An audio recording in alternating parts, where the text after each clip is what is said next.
నేను అడుగుతా ఉన్నా, ఇదే చంద్రబాబు నాయుడు మీద 24 కేసులు ఉన్నాయి. మరి చంద్రబాబు నాయుడు మీద 24 కేసులు ఉన్నాయని చెప్పి చంద్రబాబు నాయుడు గారిని నడి రోడ్డు మీదకి తీసుకొని వచ్చి తన్నడం ధర్మమే అవుతుందా అని అడుగుతా ఉన్నా.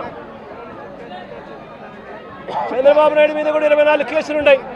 ఆయనను కూడా రోడ్డు మీదకి తీసుకొని వచ్చి తంతే ధర్మమేనాది? ఇదే పోలీసులను అడుగుతా ఉన్నా, కేసులు ఉన్నాయి కదా అని చెప్పి, పాత కేసులు ఏదో ఉన్నాయని చెప్పి నువ్వు చేసిన పనికి జస్టిఫైబుల్ కారణం కాదది. కేసులు ఉంటే ఆ కేసులు తేల్చాల్సింది కోర్టులు. మీరు ఆరోపణ చేస్తారు, అది న్యాయం కాదు అని చెప్పి వాళ్ళ అవతల కోర్టుల్లో ఆర్గ్యూ చేస్తారు. జడ్జి కేసు వింటాడు, జడ్జి తీర్పునిస్తాడు. అంతేగాని పోలీసులు ఇలా కేసులు గతంలో ఉన్నాయి కదా అని చెప్పి తీసుకొని వచ్చి నడి రోడ్డు మీద వాళ్ళను నిల్చోబెట్టి వాళ్ళ కుటుంబ పరువును తీస్తూ వాళ్ళను షేమింగ్ చేసే కార్యక్రమం పోలీసులకు లేనే లేదు. ఈ మధ్యకాలంలో జరిగిన అనేక ఘటనలు, రాకేష్ అనే పిల్లాడు, ఇది రాకేష్ అనే పిల్లాడికి సంబంధించిన కాలుకు సంబంధించిన ఎక్స్రే. అంటే నా పక్కనున్న పాప వాళ్ళ అన్న, నా పక్కనున్న పాప ఇంజనీర్, వాళ్ళ అన్న రాకేష్ పాలిటెక్నిక్ మెకానికల్. ఆ పిల్లాడికి సంబంధించిన కాలుకు సంబంధించిన ఎక్స్రే. ఇలా కాలు ఇరిగిపోయింది, లోపల రాడ్ ఉంది, రాడ్ పెట్టి ఆ రాడ్కు కాలును ముడేసి డాక్టర్లు ఈ మాదిరిగా ఉన్న పరిస్థితిని చూస్తే పోలీసులు ఆ కాలు మీద కాలు పెట్టి నడి రోడ్డు మీద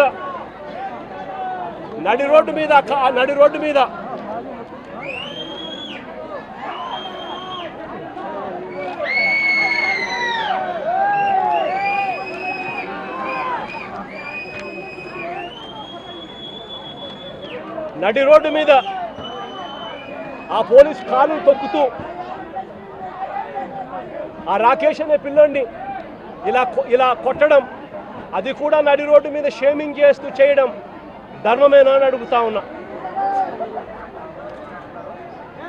హరి అనే వ్యక్తి,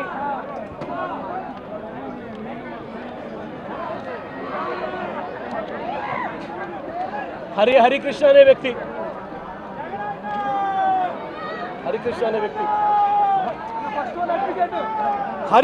వ్యక్తి ఈ వ్యక్తి మీద ఈ మధ్య కాలంలోనే దాచేపల్లిలో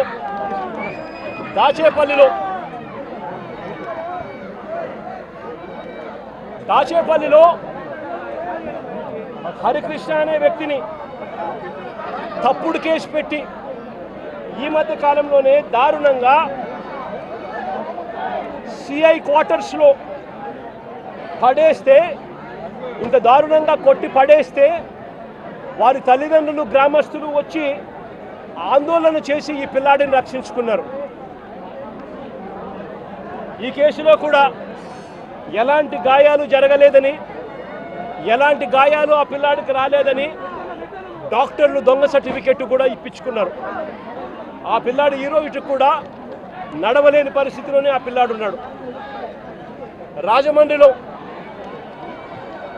రాజమండ్రిలో పులిసాగర్ అనే సోషల్ మీడియా యాక్టివిస్టు, రాజమండ్రిలో పులివీరన్న అనే పులిసాగర్ అనే సోషల్ మీడియా యాక్టివిస్టు, ఈ పిల్లాడు కూడా దళితుడే. ఈ పిల్లాడిని కూడా ఇదే మాదిరిగానే పోలీస్ స్టేషన్లో అగ్ననగ్నంగా ఈ పిల్లాడిని రాత్రంతా పెట్టారు, రాత్రంతా చిత్రహింసలు పెట్టారు. పోలీసులా వీళ్ళు రాక్షసులని అడుగుతా ఉన్నా. సోషల్ మీడియాలో ఈ పిల్లాడు క్వశ్చన్ చేసిన దానికి ఈ పిల్లాడి పరిస్థితి రాజమండ్రిలో ఇది. ఆడపిల్లలను కూడా చూడకుండా సుధారాణి అనే వైఎస్ఆర్సీపీకి సంబంధించిన యాక్టివిస్టు, కృష్ణవేణి అని వైఎస్ఆర్సీపీకి సంబంధించిన ఇంకొక మహిళా యాక్టివిస్టు, వీళ్ళిద్దరూ కూడా ఆడపిల్లలని కూడా చూడకుండా నెలలు రకరకాల పోలీస్ స్టేషన్లు వీళ్ళని తిప్పారు. రకరకాల పోలీస్ స్టేషన్లలో వీళ్ళ మీద కేసులు నమోదు చేస్తూ వీళ్ళని తిప్పుకుంటూ వచ్చారు. నేను అడుగుతా ఉన్నా, డెమోక్రసీలో మనం ఉన్నామా లేదా అన్నది ప్రజలందరూ కూడా ఆలోచన చేయాలని అడుగుతా ఉన్నా నేను అందరినీ కూడా. రాష్ట్ర వ్యాప్తంగా కూడా ఇలాంటి ఘటనలు జరుగుతూ ఉన్నాయి. పోలీసులు తెలుగుదేశం పార్టీకి సంబంధించిన రెడ్ బుక్ రాజ్యాంగాన్ని అమలు చేయడంలో నిమగ్నమై ఉన్నారు. మొట్టమొదటిసారిగా రాష్ట్రంలో ఈరోజు చూస్తూ ఉన్నాం. తెలుగుదేశం పార్టీ సాక్షాత్తు సిఐల్ని, సాక్షాత్తు డిఎస్పీల్ని, సాక్షాత్తు ఎస్ఐల్ని ఉపయోగించుకుంటూ పోలీసులను కలెక్షన్ ఏజెంట్లుగా వాడుకుంటా ఉన్నారు. ఎమ్మెల్యేలు వ్యాపారం చేస్తారు. మద్యం దగ్గర నుంచి, ఇసుక దగ్గర నుంచి, మట్టి దగ్గర నుంచి, నియోజకవర్గంలో జరుగుతూ ఉన్న ప్యాకాట క్లబ్బుల నుంచి అన్నింటిలోనూ కూడా ఎమ్మెల్యేల దగ్గరుండి నడిపిస్తారు. పోలీసుల దగ్గరుండి వాళ్ళకు ప్రొటెక్షన్ ఇస్తారు. దగ్గరుండి పోలీసులు వాళ్ళ దగ్గర నుంచి మామూలు వసూలు చేస్తూ ఉన్నారు. మామూలు వసూలు చేసి పోలీసులు ఇంత, ఎమ్మెల్యేలు ఇంత, చంద్రబాబుకి ఇంత, లోకేష్కి ఇంత అని చెప్పి పంపకాలు జరుగుతూ ఉన్నాయి. రాష్ట్ర వ్యాప్తంగా ప్రతి నియోజకవర్గంలో ఇదే జరుగుతూ ఉన్నాయి. ప్రతి గ్రామంలోనూ బెల్ట్ షాపులు కనిపిస్తూ ఉన్నాయి. ప్రతి మందు షాప్ పక్కన పర్మిట్ రూములు లేకుండా ఇల్లీగల్ పర్మిట్ రూములు కనిపిస్తూ ఉన్నాయి. ప్రతి పర్మిట్ రూముకు డబ్బులు తీసుకుంటూ ఉన్నారు. ప్రతి బెల్ట్ షాప్కు పోలీసులు డబ్బులు తీసుకుంటూ ఉన్నారు. ఎమ్మెల్యేలకు డబ్బులు ఇస్తున్నారు. చంద్రబాబు నాయుడు గారికి ఇంత, లోకేష్కి ఇంత కలెక్షన్లు జరుగుతూ ఉన్నాయి. ఇసుక, ప్యాకాట, మట్టి, సిలికా, క్వాడ్స్, లాటరైటు ఏది వదలకోకుండా నియోజకవర్గంలో ప్రతిదీ కూడా వసూళ్లు కార్యక్రమం జరుగుతూ ఉన్నాయి. నేను అడుగుతా ఉన్నా, అసలు రాష్ట్రంలో ఇలాంటి పాలన జరిగేటప్పుడు పోలీసులను ఉపయోగించి యూనిఫామ్ తొడిగి వాళ్ళను దొంగల ముఠాలో భాగస్థులుగా చేసి వాళ్ళను వాడుకొని రెడ్ బుక్ రాజ్యాంగం అడుగుతా ఉన్న ఈ రాష్ట్రంలో లా అండ్ ఆర్డర్ అనేది ఉందా అని చెప్పి నేను గట్టిగా ప్రశ్నిస్తూ అడుగుతా ఉన్నా. నేను ఒకటే చెప్తా ఉన్నా, ఈరోజు ఈ పిల్లలకు జరిగిన అన్యాయం ఏదైతే ఉందో, నేను ఈ పిల్లల్ని వెనకేసుకొని రావడం లేదు. పిల్లలు అన్నాక వీళ్ళు వయసులో ఉన్నప్పుడు ఏదేదో కేసులు పడిండొచ్చు, గొడవలు జరిగిండొచ్చు, కేసులు పడిండొచ్చు, కేసులు ఉండిండొచ్చు. ఆ కేసుల్లో ఎవరిది న్యాయము, ఎవరిది ధర్మము అని చెప్పి నాకు తెలియదు. నేను దాన్ని వెనకేసుకొని రావడం లేదు. కానీ ఒక పద్ధతి అనేది ఒకటి ఉంది అనేది మాత్రం ఖచ్చితంగా చెప్తా ఉన్నా. ఆరోపణలు చేసే వ్యక్తులే జడ్జిల కింద మారిపోకూడదు అని మాత్రం గట్టిగా చెప్తా ఉన్నా. ఆరోపణలు చేయడం మీద ఆరోపణలు మీరు చేసినప్పుడు జడ్జిలుగా ఉన్న కోర్టులు ఇరువైపులా వాదనలు విన్న తర్వాత ఎవరిది అన్యాయము, ఎవరిది న్యాయము అని చెప్పి వాళ్ళు కోర్టుల్లో తీర్పులు ఇస్తారు. ఆ తీర్పు ఇచ్చేదాకా కేసులున్న ప్రతి ఒక్కరూ ముద్దాయి అయిపోడు అన్నది మాత్రం ఖచ్చితంగా గట్టిగా చెప్తా ఉన్నా. అలా కేసులు గతంలో ఉన్నాయి అని చెప్పి ఒక కారణం చూపించి నువ్వు నడి రోడ్డు మీదకి తీసుకొని వచ్చి నడి రోడ్డు మీద వాళ్ళ కుటుంబాన్ని, వాళ్ళ పరువు ప్రతిష్టలను, వాళ్ళందరినీ కూడా పరువు ప్రతిష్టలను మట్టి కలుపుతూ నడి రోడ్డు మీద వాళ్ళని కొట్టే అధికారం పోలీసులకు ఎవరిచ్చారు అని మాత్రం గట్టిగా ప్రశ్నిస్తూ అడుగుతా ఉన్నా. ఇప్పుడు ఈ పాప పెళ్లి కావాల్సిన పాప, ఈ పాప ఇంజనీర్, ఇదే కుటుంబంలో ఉంది. వీళ్ళ కుటుంబానికి సంబంధించిన పరువు ఎవరు తీసుకొని ఇస్తారు అని చెప్పి నేను అడుగుతా ఉన్నా. ఈ రకంగా వీళ్ళ కుటుంబాలతో ఆడుకోవడం ధర్మమేనా అని మాత్రం ఖచ్చితంగా అడుగుతా ఉన్నా. రాకేష్ చెల్లెలు engineer, Victor junior advocate, Victor చెల్లెలు కూడా ఇంజనీరే. విక్టర్ వాళ్ళ నాన్న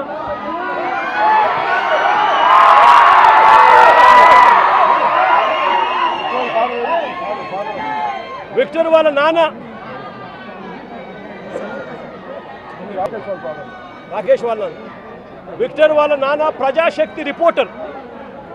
విక్టర్ వాళ్ళ నాన్న ప్రజాశక్తి అనే పేపర్కు మాజీ రిపోర్టర్. అంటే ఒక మాజీ రిపోర్టర్ కొడుకు పరిస్థితి ఇది. ఒక మాజీ రిపోర్టర్ కొడుకు పరిస్థితి ఇది. రాకేష్ అనే పిల్లోడు అసలు ఇక్కడ లేడు. హైదరాబాద్లో ఉద్యోగం చేసుకుంటా ఉన్నాడు. జొమాటో అనే కంపెనీలో ఉద్యోగం చేసుకుంటా ఉన్నాడు. ఆ పిల్లాడు ఇక్కడికి వచ్చినప్పుడు జరిగిన ఘటనలో ఆ పిల్లాడిని బ్రాండింగ్ చేసి ఆ పిల్లాడి కుటుంబాన్ని పరువును కూడా తీస్తూ ఉన్నారు. ధర్మమేనా అన్నది ప్రతి ఒక్కరూ కూడా ఆలోచన చేయమని కోరుతా ఉన్నారు. లా అండ్ ఆర్డర్ పూర్తిగా కుప్పకూలిన పరిస్థితుల మధ్య చంద్రబాబు నాయుడు గారి ప్రభుత్వంలో ప్రతి వ్యవస్థ నీరుగారిన పరిస్థితుల మధ్య స్కూళ్ళు దిగజారిపోయాయి. పిల్లలకి ఇవ్వాల్సిన ఫీజు రీయింబర్స్మెంట్ బకాయిలు ఇవ్వడం లేదు.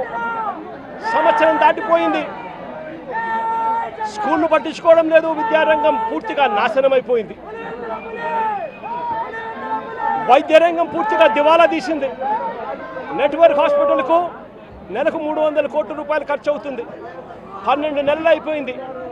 12 నెలలు ఇంటూ 300 3,600 కోట్ల రూపాయలు పైచిలకు వాళ్ళకి బకాయిలు ఉన్నారు. ఏ పేదవాడు నెట్వర్క్ హాస్పిటల్లో ఆరోగ్యశ్రీ సేవలు ఉచితంగా అందుకునే పరిస్థితిలో లేడు. మరోవైపున వ్యవసాయం దిగజారిపోయింది. ఏ పంటకు గిట్టుబాటు ధరలు రాని పరిస్థితి. రైతులకు పెట్టుబడి సహాయం లేదు. రైతులకు ఉచిత పంటల బీమా లేదు. ఈ క్రాప్ నాశనం అయిపోయింది. ఆర్బీకేలు నిర్వీర్యమైపోయినాయి. సమయానికే ఇవ్వాల్సిన ఇన్పుట్ సబ్సిడీలు రాని పరిస్థితి. ఇంత దారుణంగా రైతు పరిస్థితి ఉన్నారు. మరోవైపున లా అండ్ ఆర్డర్ పూర్తిగా గాలికి ఎగిరిపోయిన పరిస్థితులు. వీటి అన్నిటి మధ్య మా ప్రభుత్వం గతంలో అమలు చేస్తా ఉన్న పథకాలన్నీ రద్దు చేశారు. మరోవైపున వీళ్ళు చేస్తాము అని మాట ఇచ్చిన సూపర్ 6లు సూపర్ 7లు గాలి కొదిలేశారు. 143 హామీలు మేనిఫెస్టోలో ఏదైతే చెప్పారో వాటిని పట్టించుకున్న పాపాన పోలేదు వీళ్ళంతా.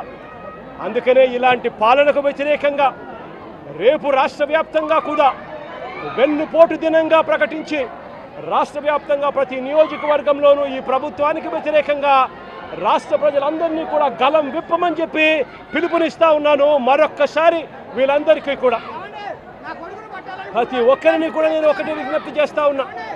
ఇలాంటి ప్రభుత్వం కొనసాగడం ఏ ఒక్కరికి కూడా మంచిది కాదు.